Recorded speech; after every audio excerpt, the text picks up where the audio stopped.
ക്രമസമാധാന ചുമതലയുള്ള ADGP സ്ഥാനത്ത് നിന്ന് അജിത് കുമാറിനെ മാറ്റണമെന്ന് വീണ്ടും ആവശ്യപ്പെടുകയാണ് CPI. RSS നേതാക്കളുമായി രഹസ്യ കൂടിക്കാഴ്ച നടത്തിയത് എന്തിനാണ് എന്നറിയണം. കൂടിക്കാഴ്ച ഔദ്യോഗികമായിരുന്നോ വ്യക്തിപരമായിരുന്നോ എന്ന് പറയാനുള്ള ബാധ്യത ADGPക്കുണ്ട്. കുറഞ്ഞ പക്ഷം പോലീസ് മേധാവിയോ ആഭ്യന്തര വകുപ്പിനെയോ രേഖാമൂലം കാര്യങ്ങൾ അറിയിക്കേണ്ടതാണ് എന്നും ദേശീയ നിർവാഹക സമിതി അംഗം പ്രകാശ് ബാബു ജനയുഗത്തിൽ എഴുതിയ ലേഖനത്തിൽ ആവശ്യപ്പെടുന്നു. MR അജിത് കുമാർ സർക്കാരിനെ പ്രതിസന്ധിയിലാക്കിയെന്നും ലേഖനത്തിൽ കുറ്റപ്പെടുത്തുകയാണ്. TG സജിത്ത് ചേരുന്ന വിവരങ്ങളുമായി. സജിത്ത്, ഈ വിഷയം നേരത്തെ CPI ഉന്നയിച്ചതാണ്. അതിൽ പലപ്പോഴും LDF-ൽ വിഷയം ഉന്നയിക്കപ്പെട്ടു. അതിൽ മുഖ്യമന്ത്രി അജിത് കുമാറിനൊപ്പം നിൽക്കുന്നു എന്നുള്ള നിലപാട് വരികയും ചെയ്തു. വീണ്ടും വീണ്ടും വീണ്ടും ഉന്നയിച്ച് അതൊരു സജീവ വിഷയമാക്കി നിലനിർത്തുക എന്നുള്ളതാണോ CPI ആഗ്രഹിക്കുന്നത്?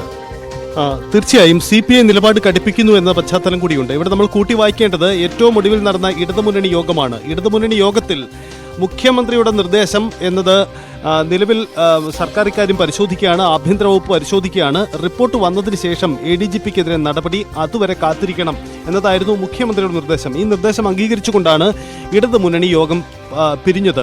എന്നാൽ CPI അടക്കമുള്ള കക്ഷികൾക്ക് അവരുടെ എതിർപ്പുണ്ട്. അത് പക്ഷേ ഉൾക്കൊള്ളിച്ചു. മുഖ്യമന്ത്രിക്ക് വേണ്ടി തൽക്കാലം കാത്തിരിക്കാം, ആ നിലപാട് അംഗീകരിച്ചുകൊണ്ടാണ് പിരിഞ്ഞത്. പക്ഷേ അതിനുശേഷം ദിവസങ്ങൾക്ക് ശേഷമാണ് ജനയുഗത്തിൽ CPIയുടെ ഏറ്റവും മുതിർന്ന നേതാക്കളിൽ ഒരാളായ പ്രകാശ് ബാബു ഇത്തരമൊരു ലേഖനം എഴുതുന്നത്. ഇടതുപക്ഷ രാഷ്ട്രീയം സംശയങ്ങൾക്കതീതം എന്നതാണ് ആ ലേഖനത്തിന്റെ തലക്കെട്ട്. അതിൽ ഇടതുപക്ഷ രാഷ്ട്രീയത്തിന്റെ പ്രസക്തി, ഫാസിസത്തിനെതിരെയും RSSനെതിരെയും കാലങ്ങളായി ഇടതുപക്ഷം സ്വീകരിക്കുന്ന നിലപാടുകൾ, അതിന്റെ പ്രസക്തി, ഇതൊക്കെ വിശദീകരിച്ചതിന് ശേഷമാണ് ഈ വിഷയത്തിലേക്ക് വരുന്നത്. ADGPയുടെ കൂടിക്കാഴ്ച വിവാദത്തിലേക്ക് തന്നെ വരുന്നത്.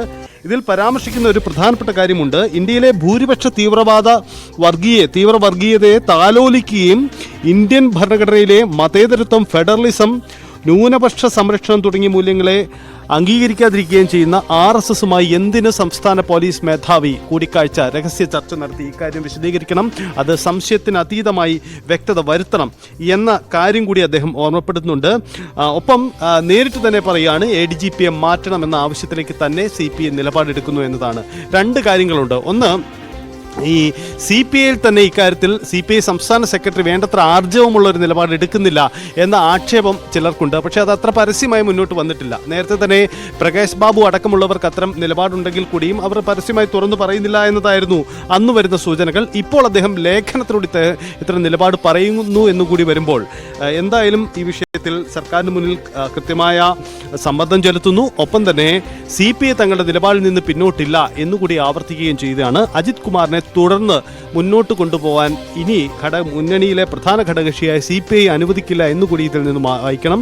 ഇതിനിടയിലാണ് നമുക്ക് കൂട്ടി വായിക്കേണ്ടി വരുന്നത് ഈ ADGP അജിത് കുമാറിനെതിരെ വിജിലൻസ് അന്വേഷണമില്ല എന്ന വാർത്ത കൂടി ഇന്ന് പുറത്തു വരുന്ന പശ്ചാത്തലം.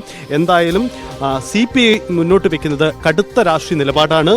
അജിത് കുമാറിനെ പോലീസ് ADGPയെ തുടർന്ന് മുന്നോട്ട് പോകാൻ, ക്രമസമാധാന ചുമതലയുള്ള ADGPയെ തുടർന്ന് മുന്നോട്ട് പോകാൻ തങ്ങൾ അനുവദിക്കില്ല എന്ന കൃത്യമായ നിലപാട് തന്നെ CPI മുന്നോട്ട് വയ്ക്കുന്നു. കൃത്യമായ നിലപാട് വയ്ക്കുന്നു.